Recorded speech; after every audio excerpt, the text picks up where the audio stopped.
Hello, everyone, and welcome back to Fantasy Grounds Fridays. I am Bryce, streaming specialist for Smiteworks, and with me tonight, our very, very special guest is Luke Gygax. Hey, everybody. Great to be here, Bryce. Thank you for having me. Oh, yeah. It's honestly, it's an honor to sit here and talk to you right now.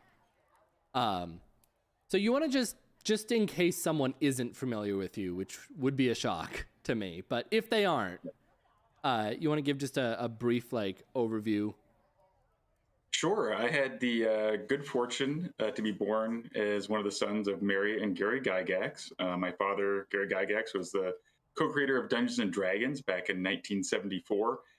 So I've literally grown up at the gaming table and just had so much fun. It's been a major part of my life. I've been designing adventure scenarios with my dad, and first when I was published was Legion of Gold, GW1, way back in 1980 maybe, or something like that, or late 70s. I don't remember. I was a kid. But it's been a big, giant part of my life. And I've written a few modules, but probably the thing that I'm most known for now and is in the forefront of my mind is GaryCon, which is a memorial convention held in my hometown of Lake Jineeva, Wisconsin, which is where Dungeons and Dragons was written, where TSR began, and also where the biggest tabletop convention in North America was started as well. Gen Con was started by my dad in Lake Jineeva as the Jineeva Convention many, many years ago, 1968. That's why it's called Gen Con. It's now in Indianapolis. But yeah, so GaryCon's a memorial convention to my dad, who passed away March 4th of 2008. And we gather together and roll dice and do what he loves so much in life: play games and hang out. Yeah, well, him and me both. I love playing some tabletop games. So, Absolutely. So I guess you kind of touched on it, but GaryCon 14, right? Yes. Yeah, it's very exciting. GaryCon 14. It's coming up in 2 weeks. Mm-hmm. So this is prime time for me to do GaryCon planning. Nothing like planning a convention. It's like I'm in my regular job. I was in the military for 32 years, so it's kind of like planning a major operation, a major training exercise, or whatever. There's a lot of details to coordinate, and of course, the last little bit before you actually execute's probably the most full of stuff to do. But we're coming up March 24th to 27th in Lake Jineeva, Wisconsin, at the Grand Jineeva Resort. Badges are still available. We're very, very excited. It's the first time in 3 years that we've been able to get together in person. Obviously, COVID impacted us. So about 2,000 people, a little bit smaller than usual. So it's a good year to come to meet people and have more opportunity to interact with guests directly. And if you can't make it to Lake Jineeva, that's okay. We have a robust virtual program as well. So you can do some virtual gaming. We've got tons of Adventurers League, many other games there for us as well. In fact, just to quickly mention it, it was posted in the stream's chat. Fantasy Grounds has some tables available still. So if you are, obviously, if you're watching this here, you're probably a Fantasy Grounds fan. If you want to jump in on some games, follow that link and get signed up. Yeah, Fantasy Grounds has been very generous and big supporter of GaryCon. They helped us out when COVID hit us in 2020.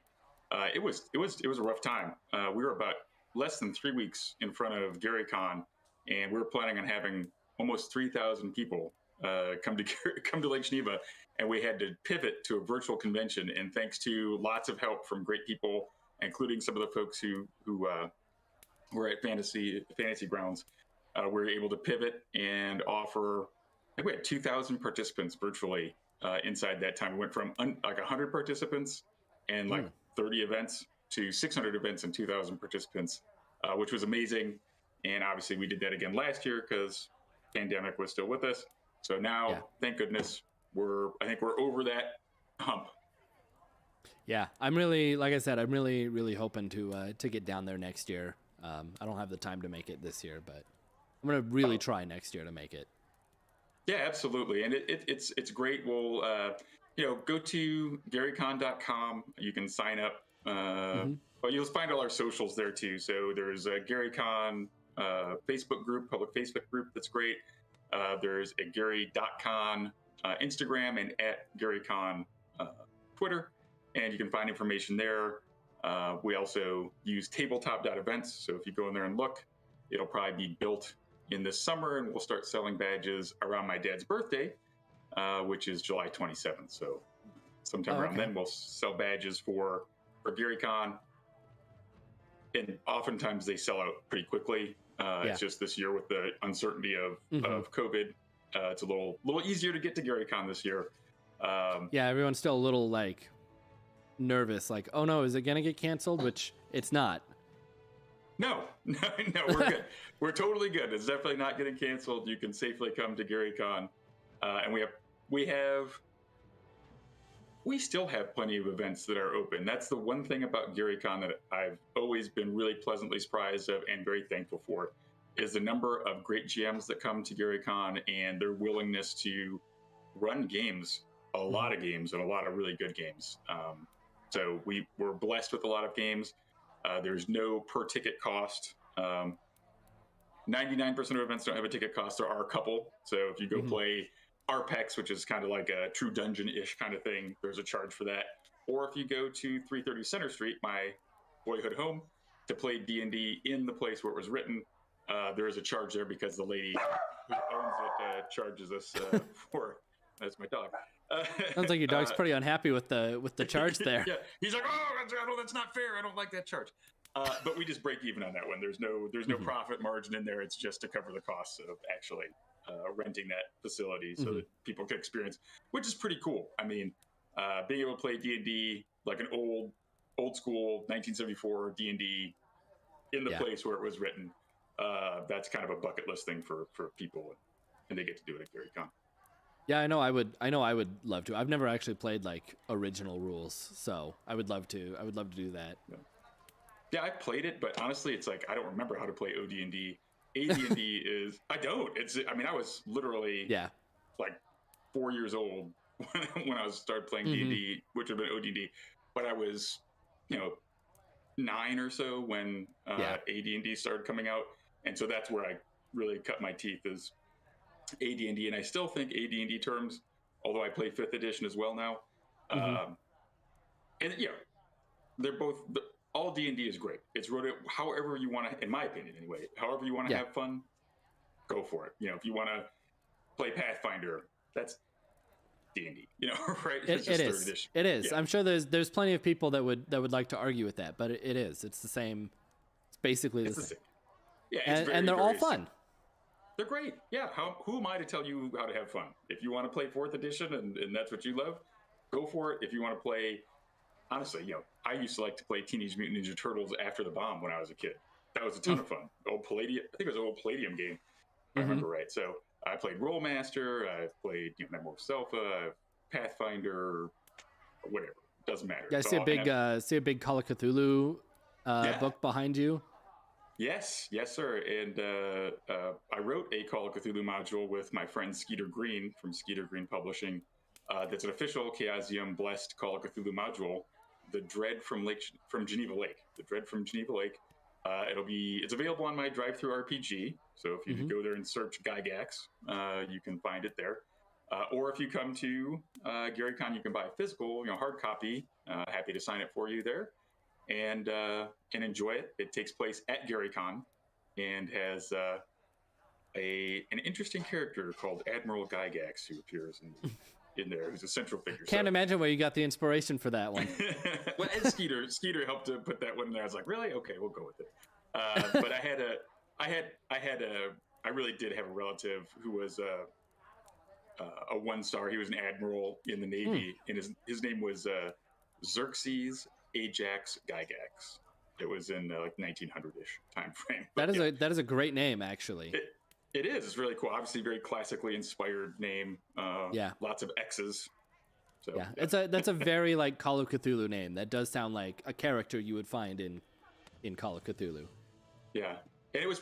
I think one of the things I'm super happy about with this module is we got.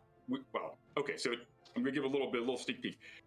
So you're at GaryCon, something happens, and you get put back into like the late 70s, early 80s type of time frame, right?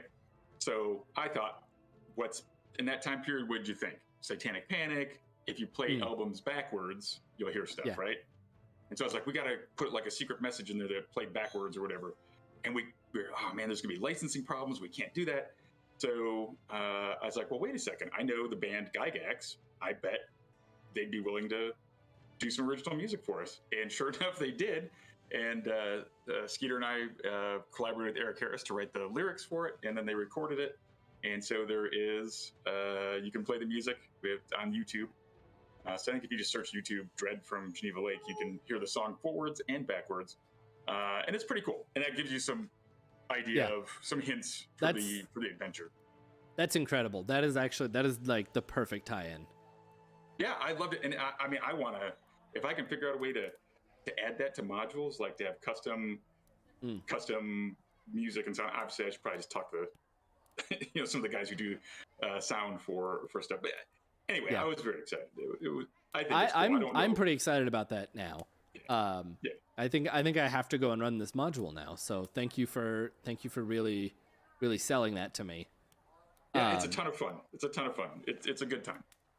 And before anyone asks, because I know the question is coming, it is currently being worked on for a Fantasy Grounds conversion. So it will come out soon. That's right. It takes a minute. To get it all set up in the system, and I think I just got it over to you guys not too terribly long ago. So shame on I really wish that it was as easy as handing us the book and then it's poof on Fantasy Grounds, but it's not that easy. A little bit more work. Yeah. But yeah, and because we haven't had GaryCon in a few years, there's this one that's out. Oh, it's probably reversed. Anyway, it's the Trouble at Loch, Jineeva, which is a 1E compatible module that I did with Jeff Delaney, and that'll be out too. It's a great one. I really enjoyed inventing the Thunderfrost dragon for that one. So. And thank you. We got that posted in chat. We do have that one already. So yep. I was just say that one's up and good to go. What I really liked about that is I collaborated with Jeff Lane, who makes Hyperborea, the Hyperborea game, which is pretty much a retro clone of that. He worked with my dad on Castle Zagig, which was my dad's Greyhawk Castle, but can't use Greyhawk.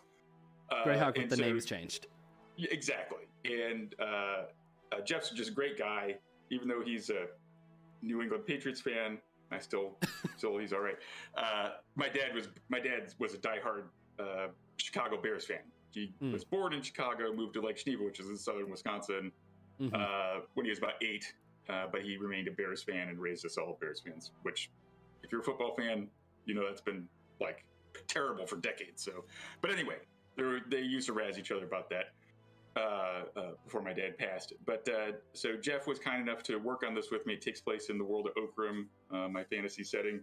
And he put it in the Wyvern Peak Mountains, and we decided it would be on a place called Mount Gigantor. And there's some reclusive dwarves who are way up in the peaks there. And they've been beset by, we've lost touch with them. And it turns out they're beset by a really evil monster that I thought of, a new type of dragon, the Thunderfrost dragon, which is a mix between a blue and a white dragon. So it breathes white lightning that will potentially freeze you if you fail your saving throw, and you'll be paralyzed for an amount of time. Yeah, it does extra damage if you're wearing metal, so it's really bad. And of course, when I played it on stream with Jeff, I ran into the Thunderfrost and I failed my saving throw and got eaten by the dragon. So I was like, who made this thing up? This monster's terrible. Terrible idea. This is the worst monster I've ever fought. Oh, wait. I said from the DM screen, it looked great. From behind the DM screen, it looked fantastic. But as a player, it was pretty challenging. So. Yeah, that's good, though. Sometimes players need a challenge. I think so. My philosophy... I'm not quite as tough as maybe some of your notoriously tough old schoolers like your Tim Casks or your James M. Wards, who are known to TPK people kind of like, oh, wait, we're 5 minutes from our end of our period here at the con. Okay, there's a black ray of death that kills you. Yeah. Now they say they never kill you. The player's choices kill their characters, right? Okay, all right. But anyway, I'm not that bad. But I do think that there has to be some tension, or else I think the game loses some appeal. You know, and maybe that could be just me or the style that I prefer. If I'm running for a group and I know they want to be more of a comic book style or something like that, where it's, you know, you're or a team, you know, where you're kicking a lot of butts and, you know, just waiting to. That's cool too. I mean, when my daughters were young, I would just set up a dungeon of Dwarven Forge dungeon tiles, put in some Reaper minis, and I was gonna start giving her some backstory. She's like, "Can I start like attacking stuff?" I'm like, okay. Yeah. And you're in there, and you're in the crypt, and there's the skeletons and the monsters, and she's like, "Yeah," and she's rolling dice and just killing stuff, and that's what she wanted. So, like I said, there's no wrong way to play D&D as long as everybody's having fun, and you're having a good time. It can be all talk and no fighting, all fighting and no talk, and anywhere in between. It's really what you guys dig. For me, I want to be kept on my toes. I want, you know, oh man, you know, some resource management. Can I use my last, you know, spell slots? Or, you know, when are we going to get a chance to rest? Do I have healing? And, you know, that sort of stuff is important to me.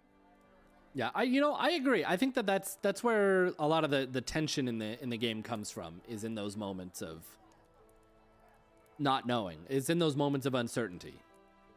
Right.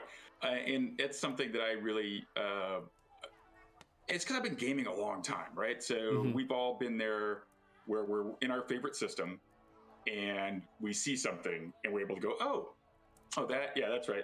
It's immune to fire, but, you know, it's going to take double damage from acid. It's, it's probably going to do this. And it's probably has this many hit points. You kind of already know what to do, right? You've got all the shortcuts. So it's like getting the cheat codes in your video game, right? You know, and people say, well, you shouldn't metagame. Okay, I got it. But when push comes to shove, you know it still. You know, you're going to use fire on the troll, right? You're not just going to regenerate the whole time. Yeah, if you've been playing long enough, you start to accidentally metagame.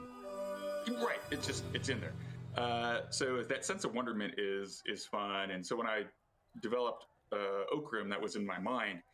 I was writing it. I came up with the idea for the world setting, strangely enough, when I was creating I decided I was going to, create a module for GaryCon XIV, I think it was. And I'd gotten back from my last deployment to Iraq. And so kind of the environmental challenges were fresh in my mind. It's like 130 degrees wearing body armor. It's not a lot of fun, right? It's pretty miserable. And it's like, and you hear, we got my plate mail on and I'm carrying all this stuff and I'm going to charge up that hill and do this. I'm like, yeah, that's pretty challenging. So I made some environmental rules just to be a different type of challenge that players might not think of, right? And in first edition rule sets, you can do that a little bit more so. A bit harder to translate into fifth edition, although their fatigue rules are pretty cool. It's just harder because people can grab spells like this and create water and stuff. So you have to, it doesn't translate perfectly. But yeah, I wanted a sense of wonderment. And so, the idea is, there was a great civilization, the Adrissid Empire, that were masters of elemental magic. And they used this just like we would use technology to make your world better. They could create cities, transportation networks, weapons of war, and they would harness into these elemental powers. And some would use like demonic, infernal powers and things like that as well. And there were some good guys, some others as well. But mostly it was the elemental magics. Yeah. There was some sort of schism in the magocracy. They duked it out and unwittingly unleashed catastrophe upon their own land, destroying it, kind of like a nuclear war would if we lost, if the Soviet Union and the United States had gone toe-to-toe back in the day. And that created the Blighted Land. So their civilization is buried beneath the blackened sands. Thousands of years ago, new peoples have populated the world. And, this is a place to go adventure and find past treasures to gain fame, fortune, and power. But in the Blighted Lands, what does it give you a chance to do? Some mutated creatures, right? There's different stuff. Yeah. There's new things like a Thunderfrost dragon. What the hell is that? It's a blue and a white dragon? Who's various things. So It's a great combo, actually. I know it's so terrible when I was like, oh yeah, that's great. But yeah, it's a lot of fun, and you can just reskin creatures. It just gives you a chance as the GM to add a little flavor, keep people on their toes, and recapture that sense of wonderment in a different way, other than just the tension of, oh my gosh, I'm gonna get squished by the big bad evil guy. It can be, what is this? Which is what a puzzle does, right? Doesn't a puzzle make us go, how am I gonna conquer this? So it's just a different type of puzzle, which I think is important.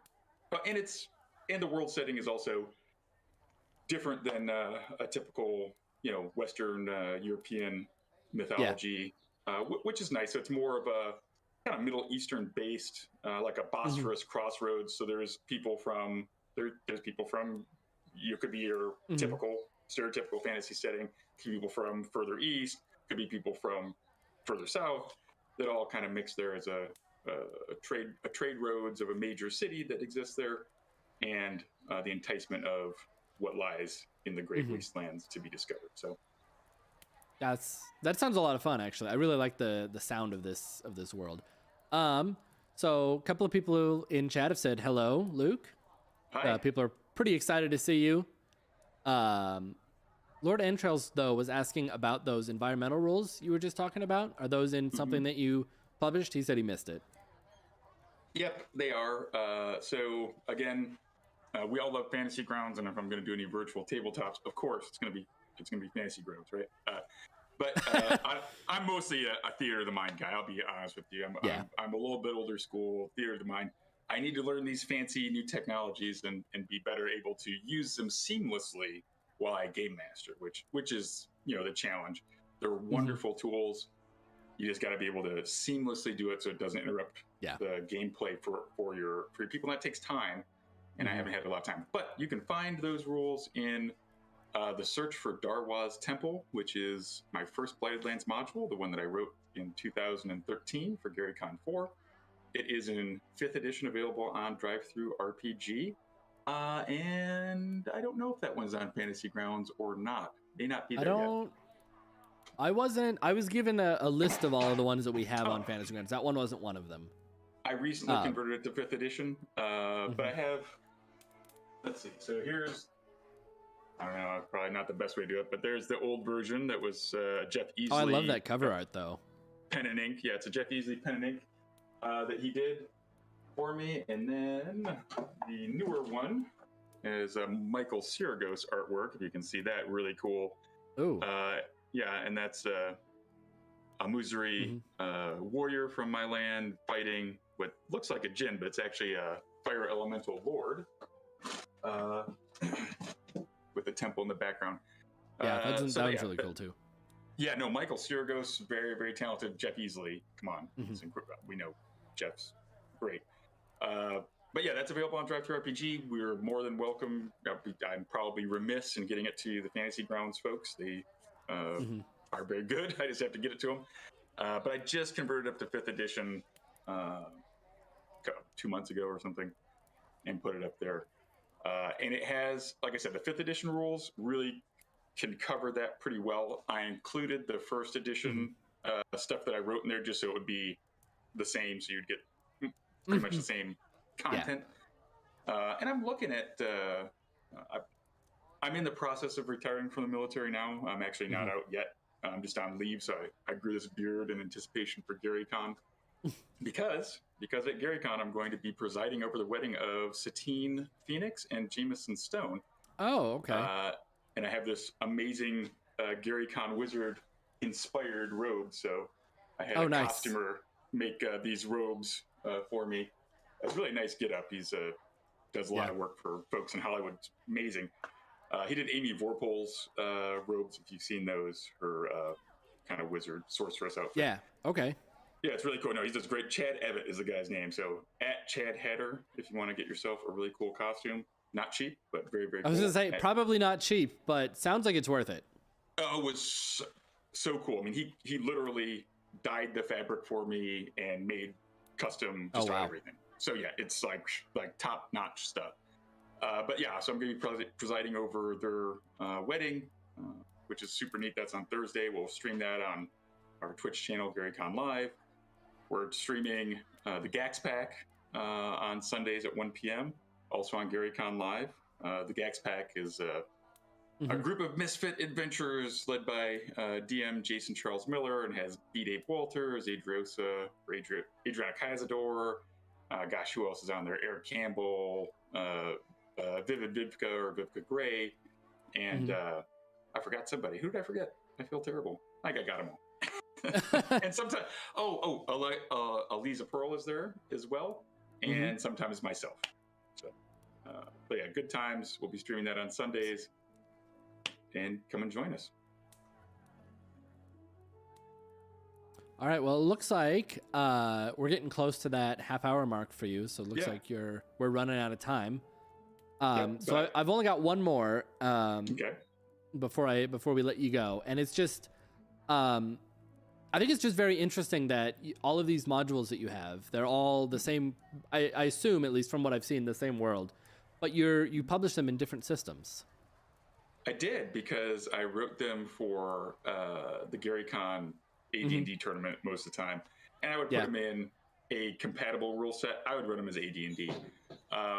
And honestly, I've been so busy running GaryCon. Being a soldier is my full-time job. Being a dad of 3 little girls and a husband, running GaryCon, and I sit on a board of directors for a company, and I do some freelance. So I just haven't had time. Now, looking at retirement, my goal is to finally sit down and think what I was going to do about 8 years ago, and write up the setting. Put out a setting primer and that sort of stuff. That would be awesome. Okkorim. Yeah, it's really, it's a lot of fun. My wife is Moroccan, so I bounce a lot of names off of her, or I say, how do you say this? And let me, so there's fun little things in there. I've had some wonderful people that I've collaborated with, just because I like working with people. So as you notice, Trouble at Loch Jineeva, I paired up with my friend Jeff Chalanian for the Dread from Jineeva Lake. I did that with Skeeter Green. For the first 3 modules I did, the Blighted Lands, I worked on those with James M. Ward, who created Metamorphosis Alpha way back when. I've collaborated with Chris Clark, who is another guy that worked with my dad, really nice guy, on those. And then more recently, some of the 5e series, I have the Eye of Shintuthi, which I'm not sure if we've got that. I think we do have that one as Fantasy Grounds. If not, we do. We do. Okay, yes. And we're going to be kickstarting the Heart of Shintuthi, part 2 of that. Pretty closely here. So yeah, it's pretty much written. I think it's about 90% written. We've got art and all that stuff, but we figure we're going to kickstart that at GaryCon, and of course we'll make sure it gets to Fantasy Grounds as well.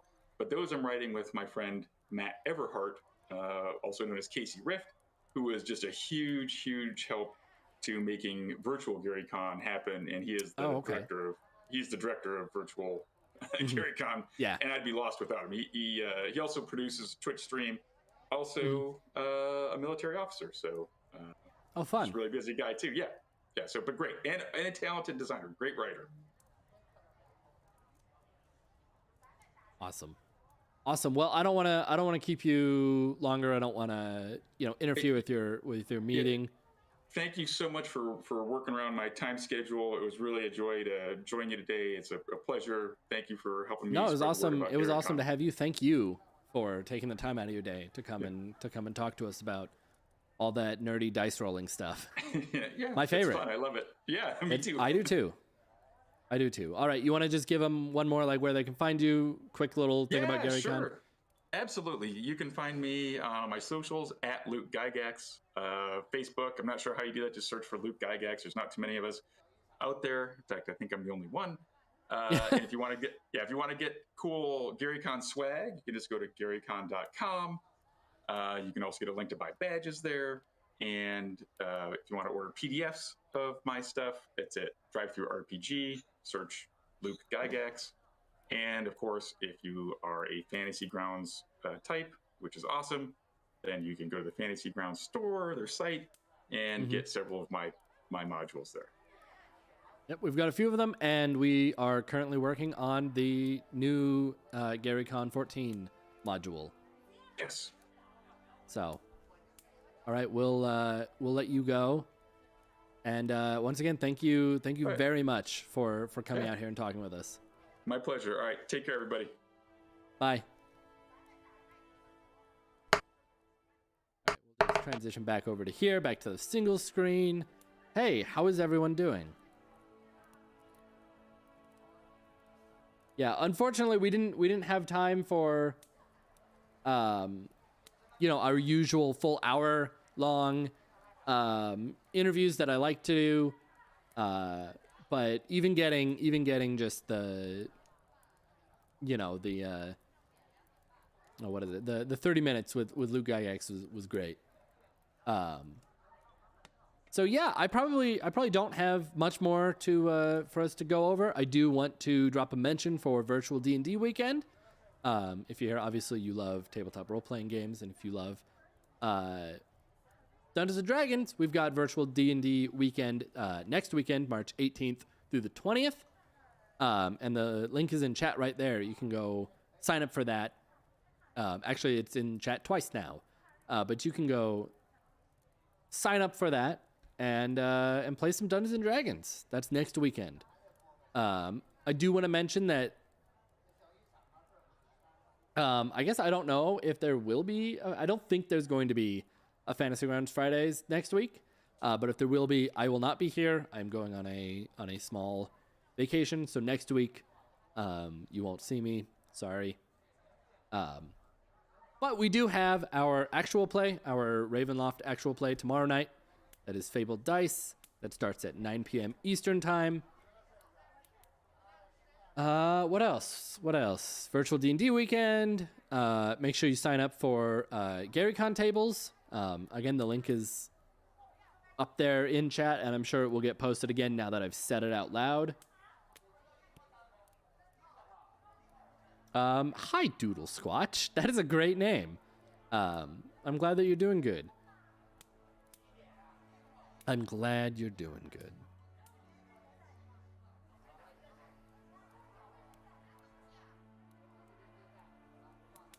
All right, well, unless we have something else to talk about, which I didn't have anything else on my list. I think this will be. Oh, actually, I do have one thing to mention. It's not tomorrow's Fable Dice stream is not actually going to be Ravenloft. I totally just lied to you all. Tomorrow's stream will be a Pathfinder one-shot. We are doing the Pathfinder Sundered Waves, and I've got a couple of guest stars who will be coming in to play some characters in that. So that'll be a lot of fun. If you like Pathfinder 2nd Edition, come and watch my first time trying to GM Pathfinder. It's also every single player's first time playing Pathfinder, so it should be a lot of fun. Jumping in at level 5 might not be the best idea for a first time playing Pathfinder, but we'll see how it goes. Hopefully we don't embarrass Paizo too much.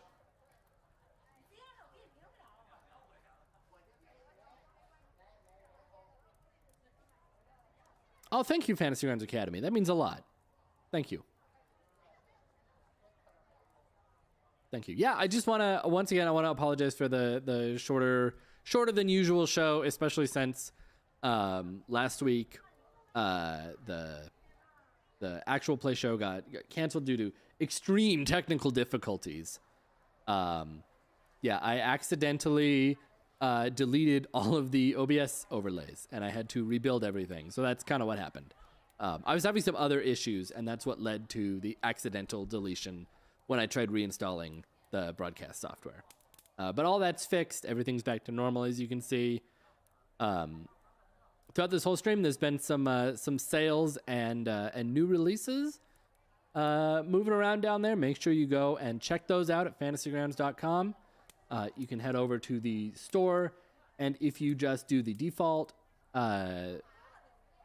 default search, the new releases are on top, and below those will be the sale options. You can tell because they have the green sale.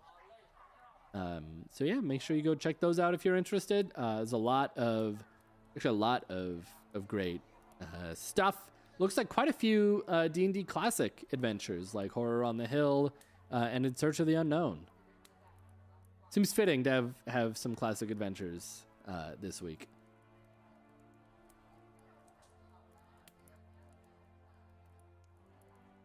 Okay, well, and also because I missed mentioning it because I didn't want to interrupt Luke, the Pepperoni Secret, thank you for following on Twitch.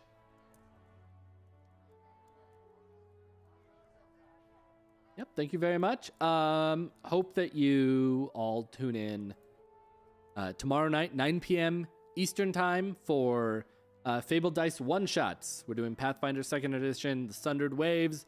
It's going to be a lot of fun. None of us have played Pathfinder or Pathfinder 2nd Edition. So it'll be good. It'll be good while we struggle through figuring out how to play. All right, have a good rest of your Friday, everyone, and I will see you tomorrow night. Bye.